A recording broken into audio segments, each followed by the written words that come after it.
para mí es un placer platicar con Andrea Vera Gajardo, quien es actualmente una profesora auxiliar en el Instituto de Matemáticas de la Universidad de Valparaíso, Chile, y quien va a platicar con nosotros sobre género en matemáticas y en particular en Chile. Entonces, Andrea, ¿quisieras presentarte brevemente tanto tu persona como tu área de investigación? Sí, por supuesto. Muchas gracias. Bueno, mi nombre es Andrea Vera, soy chilena y trabajo en Chile, en la Universidad de Valparaíso.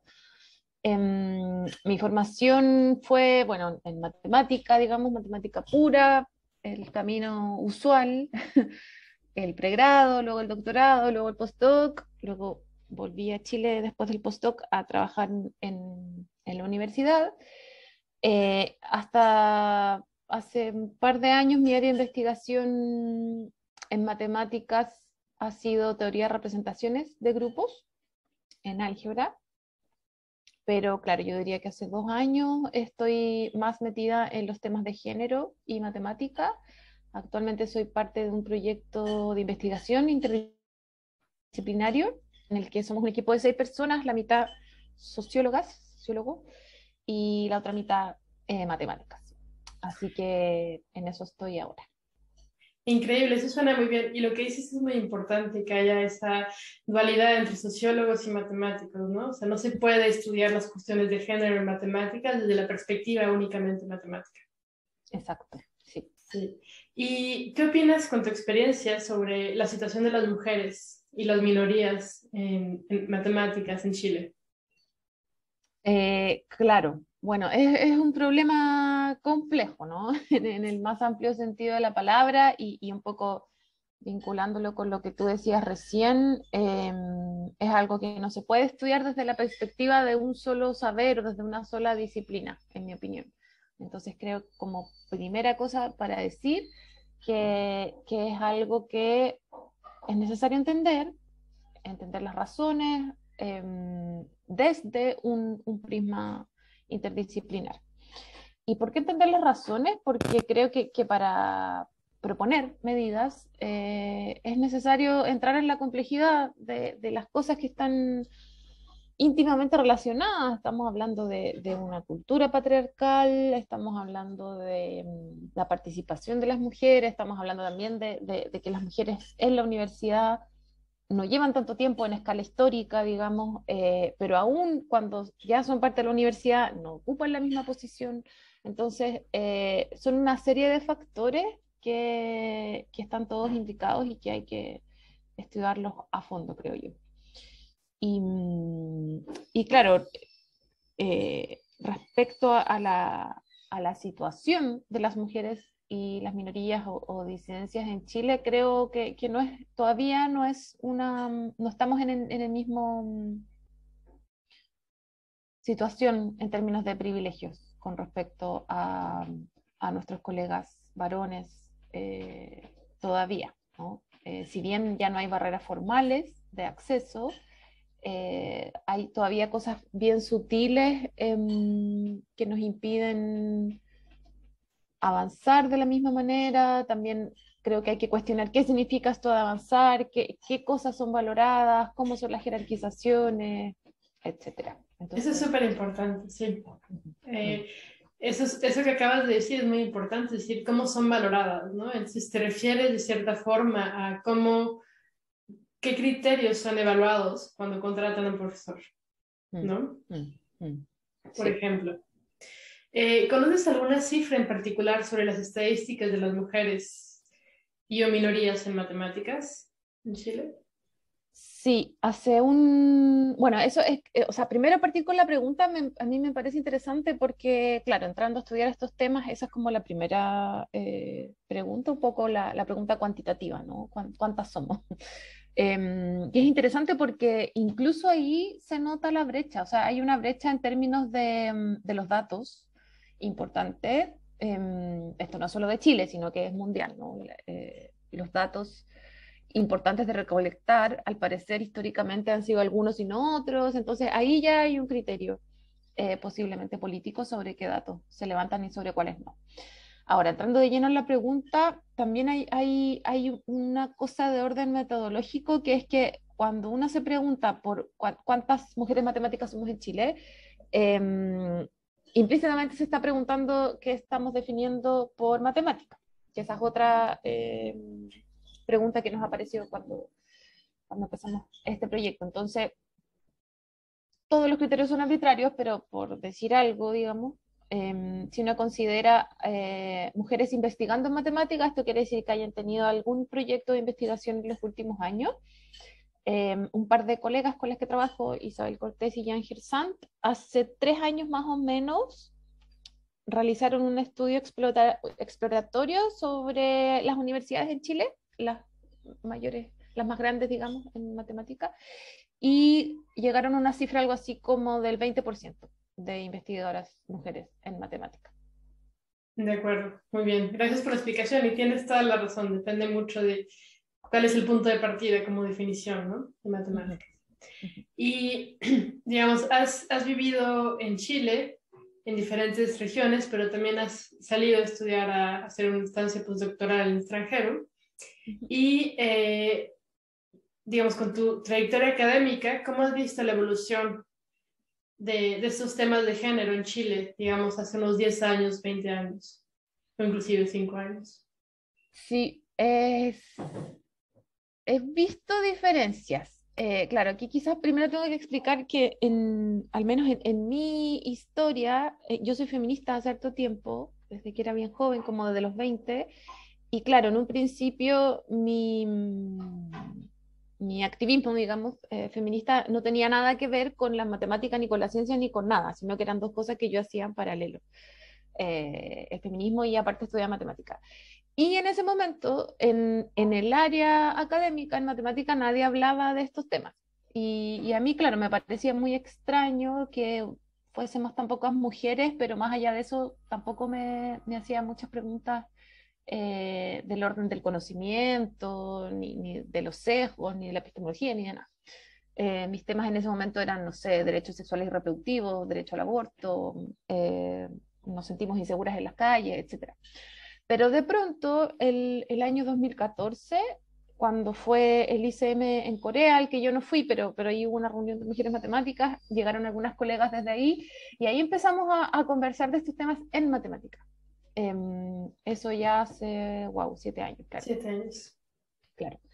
Entonces, creo que eso fue como un hito importante en el que dentro de las matemáticas empezamos a conversar estos temas. Y claro, por supuesto, siempre se parte desde lo más visible, que es la subrepresentación, o sea, somos pocas mujeres. Y de ahí ya empiezan a nacer un sinfín de temas que ya una no sabe qué es qué, ¿no? Si es dado que somos pocas mujeres no sé, o por qué resulta que somos tan pocas mujeres, etcétera. Entonces, he visto cambios en los últimos 7 años en términos del discurso, o sea, de la autoconciencia también, de la situación en la que estamos. Eso es muy importante, sí. Es muy importante, sí, creo que es el paso más importante. Y hablando más hacia atrás, más hacia allá, no sé, 30, 20 años, claro, ahí estamos hablando como de los 90, etcétera. Y sí, acá en Chile la matemática no es tan antigua como área, digamos. La primera mujer en obtener un doctorado en matemática en Chile fue el 78, Irene Mickenberg, que no fue hace tanto tiempo. Y bueno, ahí justo coincide también con la dictadura, en que mucha gente se fue del país, entonces hubo una especie de apagón del conocimiento y cultural y de todo, como suele pasar en las dictaduras. Y cuando ya se acabó la dictadura, ahí más o menos por esos años empezaron a aparecer los proyectos Fondesit, que son los grants, digamos, más importantes en Chile de investigación. Y aquí tengo una cifra, por ejemplo, entre el 82 y el 90 se financiaron 144 proyectos Fondesit en matemática, porque esto es para todas las áreas, pero solo 13 fueron adjudicados por mujeres en ese rango de tiempo, de 144. Impresionante, Sí. impresionante. Sí, muy poco. Sí, son muy pocos. sí. Ujú. Así que, bueno, espero que hoy estemos mejor en estas cifras. Bueno, igual, así como dato freak, lamentablemente el año, creo que 2020, esta misma convocatoria, Fondesit en Matemática, obtuvo 0 mujeres adjudicadas en proyectos. Y había ¿Y cuántos postulaciones mujeres, por proyectos? cierto. Claro, No me acuerdo cuántos proyectos se adjudicaron, pero sí estoy segura que habían mujeres postulantes y nadie lo adjudicó. Entonces, claro, eso es algo que va y viene, ¿no? Esto de las cifras en los proyectos. Todavía no estamos. totalmente. No, pero eso es importante estudiar, sobre todo para poder justamente implementar proyectos que permitan que eso no ocurra, ¿no? O sea, no es Ujú. posible que durante un año no se dé ningún financiamiento a una mujer, ¿no? Sí, sí. Y hay que Eh, visibilizarlo, claro. Ujú. claro, totalmente. Entonces, el Fondicit es lo equivalente del CONACYT en México, es el Ujú. Consejo Nacional eh, de Ciencia y Tecnología. Y entonces, justo hablando de estas acciones que se pueden implementar, tú has estado muy activa justamente participando en diferentes proyectos dedicados a apoyar a mujeres en matemáticas. Y lo que a mí me interesa saber es, según tu experiencia, ¿qué acciones concretas resultaron más beneficiosas y por qué? Mm, sí. Eh, claro, ahí voy a hablar solamente desde mi percepción porque no tengo ningún como dato ni documento que diga esto resultó, o sea, como un estudio de impacto, digamos, Claro, de las medidas. Entonces, nada, yo creo, desde mi experiencia y percepción, que es muy importante la formación, la sensibilización en temas de género transversalmente, en toda la institución, digamos, en todos los rangos de la institución, en todos los estamentos. Creo que en ese sentido es súper importante potenciar los espacios dedicados a hablar de estos temas, desde la misma incluso disciplina, desde la misma institución, por ejemplo, esto que está pasando hace ya un tiempo, que en los congresos de matemática en general o hartas veces hay un espacio reservado para hablar de estos temas, eso me parece muy remarcable e importante.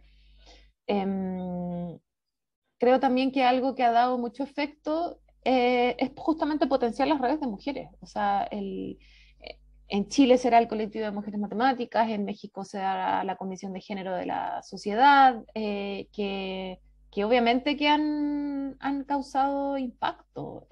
Y también las relaciones que tenemos entre nosotras, como la red, digamos, latinoamericana, ahora la Comisión de la UMALCA. Em, Eso sí me consta que ha causado al menos que las personas se sienten a reflexionar y también cuando vamos como tendiendo puentes entre nosotras, eso nos nos da hace más, fortaleza, sí, nos da fortaleza, nos hace sentir menos aisladas, que ese es totalmente. un hecho que nos puede a veces jugar en contra, ¿no? El aislamiento.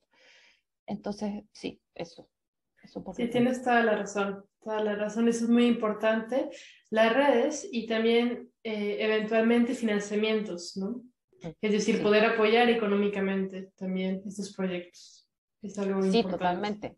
O sea, potenciar las redes de mujeres es darle financiamiento y claro, y también el tiempo, o sea, también valorar el tiempo que las mujeres y quienes estemos del lado de la presión ocupamos en armar estas redes, en resistir, en formar las comunicaciones, eso es tiempo y es tiempo que tendría que contarse como trabajo. Totalmente, no, concuerdo totalmente contigo y vuelve un poco a lo que platicamos previamente, es decir, ¿qué evalúas cuando contratas a un profesor? No solo son las publicaciones, sino para mí tiene que ser un perfil integral, es decir, tanto la enseñanza como la participación en proyectos de divulgación y la investigación, ¿no? Y entre esos proyectos de divulgación está efectivamente una posibilidad de participar en proyectos de género. Claro, y todo este como trabajo de reproducción de comunidad, que es el símil como el trabajo doméstico en la esfera doméstica, el trabajo de reproducción de comunidad, que es formar estudiantes, preocuparse por los vínculos, preocuparse por el bienestar, digamos, de la comunidad y que todos nos tratemos bien y que sea un ambiente justo y libre de violencia, etcétera. Ese trabajo es trabajo. Es tiempo que no se dedica en publicar o en otro tipo de actividad que es justamente valorada. Muy bien, eso me parece muy, muy importante. Y de nuevo volvemos, según tu experiencia, ¿qué has visto tú que ha sido exitoso en Chile implementar y en particular cómo podrían las instituciones y sociedades apoyar activamente a las mujeres y minorías, además Mm. de un financiamiento, ¿no? Sí, claro. Aparte de todo lo otro que dije, creo que hay, ahora en Chile cada vez están siendo más comunes las acciones afirmativas en, en territorios masculinizados como son matemáticas, las carreras STEM, las ingenierías, etcétera. Esto en todos los niveles, en particular, por ejemplo, en los cupos para entrar a la universidad. Ya hay un par de experiencias de cupos prioritarios para mujeres, por ejemplo, en ingeniería, en la Universidad de Chile, y ahora, el próximo año, se va a abrir un cupo especial para mujeres en carreras de matemática y física en la Universidad Católica. Entonces, yo sé que hay distintas posturas que no son tan como amigas de estas ideas, de estos cupos especiales de acción afirmativa, pero yo creo que vale la pena esa opción, porque al menos, por ejemplo, lo que pasó en la Facultad de Ingeniería de la Universidad de Chile, que ese cupo ya lleva un par de años, es que las mujeres que entran aún con muy buen puntaje en la prueba de selección en Chile.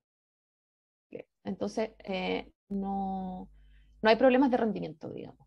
Y además, por esa medida, al parecer, lo que se está planteando es que solo por el hecho de que exista ese cupo, más mujeres están postulando. Entonces, no es que entren más mujeres por esta vía especial, sino que además de eso, entran más mujeres por la vía usual, porque postulan más mujeres. Entonces, al parecer, este cupo estaría enviando un mensaje del tipo, eres bienvenida aquí, y dado ese mensaje, entonces más mujeres postulan, ¿sí? Y se empieza a armar comunidad. Entonces, pasan, como digo, cosas como muy sutiles con un gesto, no pasa solamente quizás lo esperado, que es que entren más mujeres por la vía especial, ¿sí? Sino que pasan otras cosas. Entonces creo que es importante indagar por ahí sobre las acciones afirmativas. Y claro, también después está ya en el momento de hacer contrataciones, ¿no? Cupos para mujeres, etcétera. Eso por una parte. Y lo otro, creo que un poco lo que ya hemos hablado, pero creo que claro, que hay que empezar a formalizarlo, esto de las evaluaciones, las jerarquizaciones, cómo son los procesos de promoción hacia la jerarquía siguiente o las evaluaciones académicas, cómo se ponderan en el fondo las, las horas, porque al final es básicamente el uso del tiempo, ¿no? Exacto. Eh, y claro, porque eso también hace preguntarse sobre quién, o sea, cuál es la trayectoria óptima, la trayectoria que se supone que deberíamos tener. ¿Es basado en el molde de quién? ¿Cuál es el molde? Y creo que ahí es bien fácil develar que el molde bajo el cual está construida esa trayectoria tipo es nuevamente un hombre blanco heterosexual, lo que Totalmente, ya sabemos. totalmente. Y no es que esté hecho con las malas intenciones, ¿no? No, Simplemente para que nada. así fue Ujú. en el momento y que eso se tiene que pensar de nuevo. Y justamente yo creo que tocas en el ángulo que es más delicado, es decir, cómo cambiar conjuntamente los criterios de evaluación, lo que se considera ser un buen matemático o matemática, Ujú. ¿no? Y Mm. eso es algo muy importante cambiar. Eh, digamos, estamos llegando ya hacia al final de la entrevista, digamos, con una pregunta un poco más positiva. ¿Cómo te imaginas la realidad de las mujeres y las minorías en matemáticas en el futuro? Em, Sí, yo soy más bien optimista. He visto cambios últimamente, sobre todo en los discursos de las personas, en las disposiciones. hacia la apertura de mente, digamos, que implica un cambio cultural. Pero claro, creo que eso es lo urgente, un cambio cultural y que por lo tanto no pasa solamente por la situación de las mujeres en matemáticas, ni de las disidencias en matemáticas, sino que pasa por cosas transversales. O sea, para mí al menos no vamos a mejorar la situación de las mujeres en matemáticas si es que no mejoramos la situación de las mujeres Totalmente. en general. Entonces creo que por eso también es importante considerar este, digamos, fenómeno dentro de un hecho cultural más grande, ¿no? Que es el patriarcado, el racismo, la xenofobia, etcétera, la heteronorma. Entonces, en ese sentido, creo que vamos bien encaminados, porque en nuestros países últimamente han habido hartas movilizaciones, manifestaciones del movimiento feminista, etcétera. Entonces creo que los temas se están poniendo sobre la mesa y están empezando a ser importantes, pero también creo que, no sé, aquí mi contexto con el que voy a decir esto es que tenemos elecciones acá en Chile presidenciales el domingo, entonces creo que también hay condiciones políticas de las cuales dependemos. Entonces, claro, si es que sigue saliendo, no sé, un estilo Bolsonaro, no, ahí el futuro no se ve tan auspicioso, así que espero que eso no pase en Chile ni en ninguno de nuestros países. Claro, claro. Muchas gracias por tu tiempo, Andrea, y por la discusión. Gracias, Victoria. Estuvo entretenida la conversación.